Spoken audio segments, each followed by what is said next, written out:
Every morning, you're standing at a crossroads. Either command the day or become its servant. Before the noise, before the world wakes, your destiny is quietly being decided. If you stumble into the day unfocused, life owns you. But when you master your first hour, you own life. Your energy sharpens, your focus locks in, you become unstoppable. In a few moments, I'll teach you how to master your mornings to feel energized, focused, and fully in control. The morning determines the man. There is a sacred law known only to those who have studied the habits of the truly successful. It is a truth as old as time itself, that a man's destiny is forged not in the grand moments of triumph, but in the quiet rituals that begin before the world stirs. Success in its purest form does not happen by accident. It is not granted by fortune, nor is it dispensed by favor. It is constructed deliberately, methodically, in the first hour of the morning, when the world is silent and the mind is unclouded by the chaos of the day. The man who commands his morning commands his life. It is in that first sacred hour, between sleep and the demands of the world, where one's fate is either seized or squandered. A man who rises without intention, who greets the day with lethargy or indifference, unknowingly hands over his power to circumstances. He becomes a servant to the whims of life, forever reacting, forever being pushed by forces greater than himself. But the man who rises with purpose, who greets the dawn with discipline and direction, becomes the architect of his reality. He dictates how the day will unfold, and in doing so, how his life will be shaped. Understand this. When you open your eyes in the morning, you are standing at the crossroads of your existence. One path leads to mediocrity, the path of delay, distraction, and weakness. The other leads to mastery, the path of deliberate action, clarity of thought, and unwavering focus. Which path you choose is determined in the first moments of consciousness. The mind, still fresh and malleable, is a vessel waiting to be directed. Feed it doubt, and doubt shall multiply. Feed it strength, and strength shall become your nature. The great men of history, the titans of industry, the builders of empires, none of them left their mornings to chance.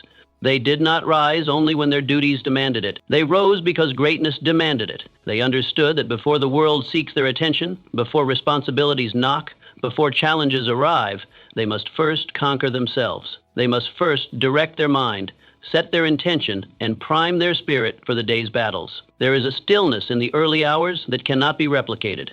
While others sleep, the man of discipline stands awake, building his mind like a fortress. He rehearses his purpose. He clarifies his goals. He nourishes his body and prepares his spirit. By the time the world opens its eyes, he is already in motion, not reacting, but leading, not waiting, but commanding. Success, true and lasting, belongs to the man who wins the morning. For if you do not master the first hour, the hours that follow will master you. Let it be known, the morning does not merely begin the day, it begins the destiny. Awaken the mind before the body. Long before the body rises, the mind stirs. It emerges quietly from the depths of slumber, delicate yet potent, waiting for direction.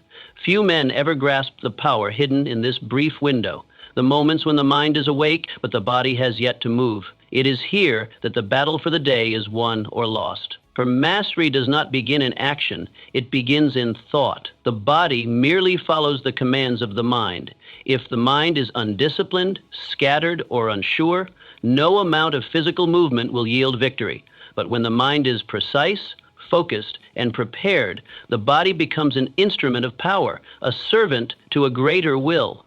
The tragedy of the common man is that he allows the body to dictate the mind. He rises in haste, pulled from bed by urgency or obligation, already reacting before a single conscious thought has been planted. His day belongs not to him, but to circumstance. But the man who understands the sacred sequence of mastery knows that thought precedes movement. He does not fling himself into action blindly. He awakens the mind first, and in doing so, he commands the day before it even begins. As the eyes flutter open before hands touch the earth, the masterful man builds a mental blueprint.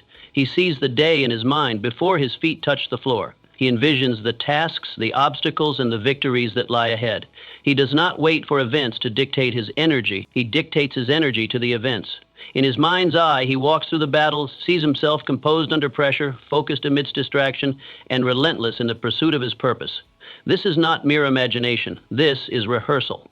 This is preparation. The mind cannot distinguish vividly rehearsed thought from reality. And when the mind believes, the body obeys. In those sacred moments between sleep and action, doubt has no place. Fear has no voice. The mind, still untouched by the noise of the day, is fertile ground. Plant weakness, and weakness will bloom. Plant strength, certainty, and clarity, and the day becomes a canvas for execution. It is here that confidence is forged, not through empty affirmations, but through the deliberate design of one's focus. The man who awakens his mind first is not rushed. He does not stumble into the day. His first thoughts are not borrowed from the world, but constructed from within. He chooses his direction. He chooses his attitude. He chooses his energy. By the time the body rises, there is no hesitation. Movement is merely the outward expression of an inner decision already made. Understand this truth. Mastery does not begin when your feet hit the ground. It begins in the silence of thought, in the rehearsal of intention, in the commanding of the mind. Awaken the mind first, and the body will follow. Steady, sharp, and ready for conquest. Gratitude, the immediate energy multiplier before the trials of the day descend, before the first demand is made, before a single problem has the chance to cross your path.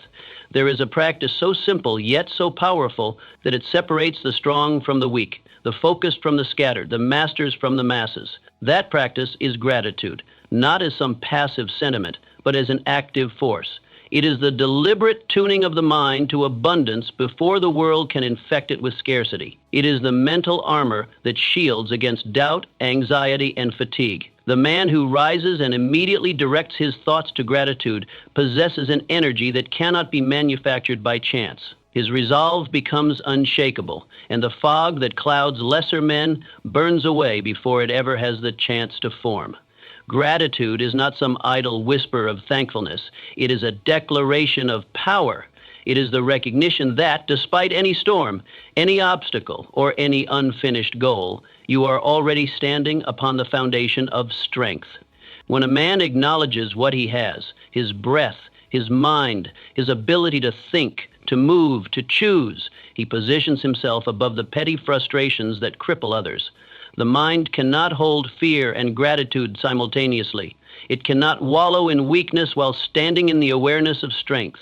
Gratitude, therefore, is not merely a comfort, it is a weapon. It clears the mind, sharpens perspective, and fuels the spirit with a calm and certain energy. Most men wake to burden. Their first thoughts are of what is lacking, what is wrong, what is undone. They flood their minds with scarcity before their feet even touch the ground. No wonder they stumble through their days, drained, distracted, and defeated. But the disciplined man, the man who understands the sacred laws of mental mastery, knows better. His first thoughts are not of what he fears, but of what he possesses. He commands his mind to see the wealth already present, the strength of his body, the clarity of his mind, the